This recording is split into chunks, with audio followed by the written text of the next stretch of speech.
ஆதாரம் இல்லையம்மா ஆறுதல் சொல்லு நான் அவதாரம் இல்லையம்மா தத்துவம் சொல்லு ஆதாரம் இல்லையம்மா ஆறுதல் சொல்லு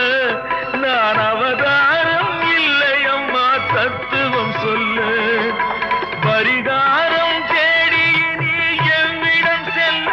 எனக்கு அதிகாரம் இல்லையம்மா வானகம் செல்லு ஒரு நாளும் நான் இது போல் அழுதவன் அல்ல அந்த திருநாளை மகன் கொடுத்தான் யாரிடம் சொல்லு சோதனை மேல் சோதனை போதுமடா சாமி